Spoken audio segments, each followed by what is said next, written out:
Hey everybody, welcome back to another segment. Today we're going to talk about something that's very interesting but also very tear jerking because, everybody knows this guy named Ray J. And Ray J is known for One Wish and many different other record hits. But the thing is, he has came out on his live and stream and said something very devastating, which is he only has maybe a year or two left on this side of eternity.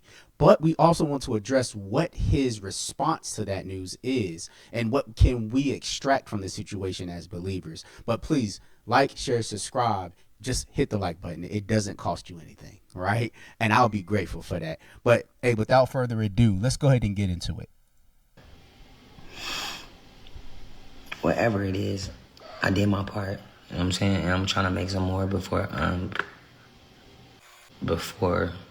whatever, man. Niggas bringing me coconut water and telling me I gotta go to Haiti and do some voodoo, which I think I'm going to Haiti, cause I think Haiti and my Haitian they got the cure. So I'm. Come on now, dog. Come on, man. Look, bro, I get it.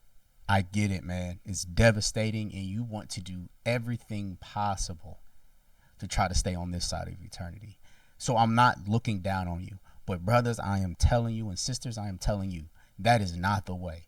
When things are not going your way and we get desperate, okay, we start doing everything outside of the things that we could be doing, which is the will of God, and trusting in his sovereignty, whether if we like that result or not. Now, mind you, this situation has occurred because, later he will state that his lifestyle and the things that he was doing really pushed him into that. Let's keep going.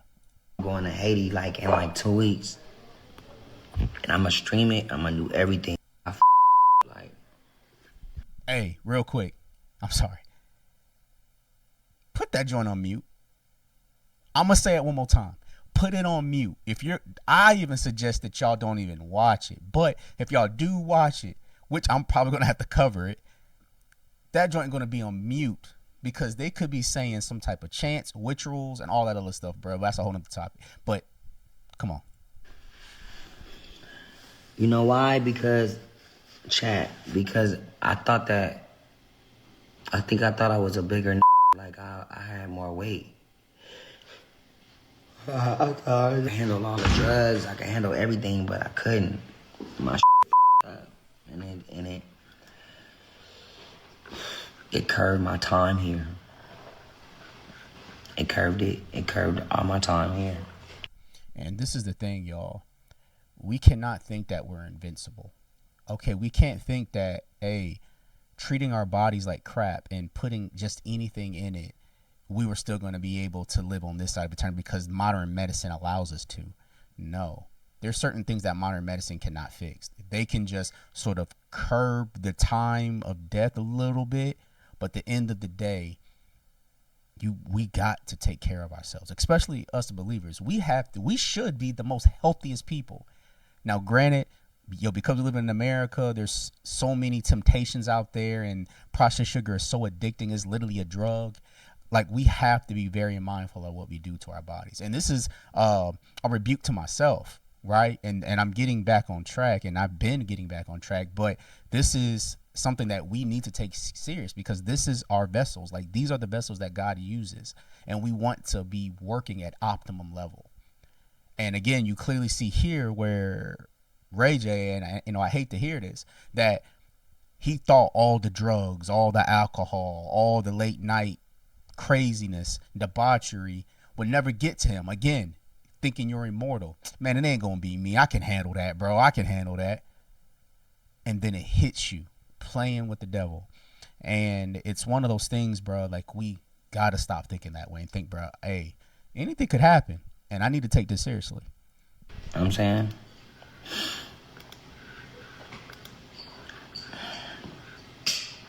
It curved it like a bro. And so I'm like, all right, well, Steve Jobs died, Tupac died, Biggie died, John F. Kennedy, a gang of got hit. I got hit too, y'all.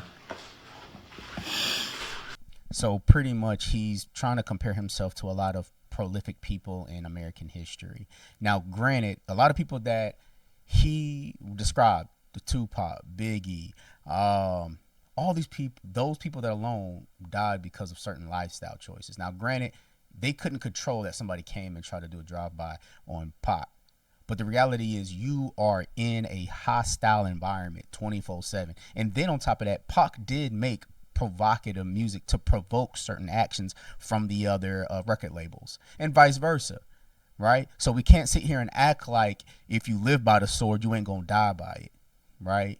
So it's not, again, this is not me judging. This is not me casting condemnation. This is me just speaking truth, because we have to be sober minded about these things. We cannot sit here and think that there aren't consequences of our actions. And this is a wake up call for all of us, right? And I want us to read a scripture, because I want this to be something that we learn from. Even if you're not fully a Christian, but you are sort of tinkering the lines, I want us to understand certain things, right? And here it is, right? Here's the Bible scripture that somebody in the scriptures that were in a desperate situation. I'm going to bring this up a little bit more for you real quick. This person was in a desperate situation, and he tried God, but God didn't want to answer him because he was disobedient to God, right? And he goes by the name of King Saul. And King Saul was anointed by God at one point to be the king and ruler of Israel. But the problem is, eventually he got so prideful, and he started doing things his way, to where God said, I'm going to anoint another king. And at this moment, a whole bunch of Philistines came and gathered, and King Saul was getting nervous and scared. So he cries out to God, right? And this is his 1 Samuel 28, right? And let's read. Starting at 5. When Saul saw the camp of the Philistines, he was afraid, and his heart trembled greatly. So Saul inquired of the Lord, but the Lord did not answer him, either in dreams or by Urim or by the prophets.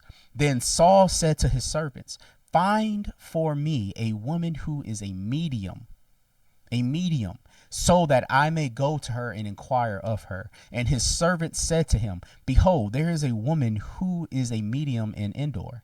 Then Saul disguised himself by putting on a different clothes and went, and he and 2 men with him. And they came to the woman by night and said, consult the spirit for me, please, and bring up for me the one whom I shall name for you. But the woman said to him, behold, you know what Saul has done, that he has eliminated the mediums and spiritualists from the land. Why are you then setting a trap for my life to bring about my death? Now, mind you, she's like, at this time, he totally castrated and got rid of all medium, psychics, and witches away from the land, because God thinks these acts are detestable, right? Now, let's scroll all the way down. All right. Verse 14, he said to her, how does he appear? And she said, an old man is coming up, and he is wrapped in a robe. Then Saul knew that was Samuel. Samuel was the prophet who guided the king at one point in time, during his kingship, right? And he bowed with his face to the ground and paid homage. And Samuel said to Saul, why have you disturbed me by bringing me up? And here you go. Saul replied, I am in very distress, for the Philistines are waging war against me, and God has abandoned me and no longer answers me, either through the prophets or in dreams. Therefore, I have called you so that you may let me know what I shall do. Again, he was so desperate that he not only because he disobeyed God, instead of being repentative being repentful and really repenting to God and saying, God, show mercy. God, show mercy to my people. Instead of being that, he doubles down because he's so desperate, and he allowed his desperation to control his decision making, to where he goes further in the hole with God by doing something that is detestable to God. And then later, as you read, and just to spare you in your time, later in the read, in verse 18, this is what it says. Just as you did not obey the Lord and did not execute his fierce wrath on Amalek, again, so the Lord has done this thing to you this day. Again, you doing something that you shouldn't be doing. You didn't listen. Furthermore, the Lord will also hand Israel along with you and over to the Philistines. So tomorrow you and your sons will be with me. meaning gone out of here. Indeed, the Lord will hand the army of Israel over to the Philistines. Then Saul immediately fell full length to the ground, meaning prostrate, and was very afraid because of Samuel's words. There was no strength in him either, because he had eaten no food all day and all night. And this is the thing, y'all. We cannot allow desperations and situations to allow us to make ungodly situations as well as situations that are not just wise. Now, granted, just like Ray J, there are certain things in our life that we may have gotten ourselves into, situations that we got ourselves into, and we're just looking for a desperate way out.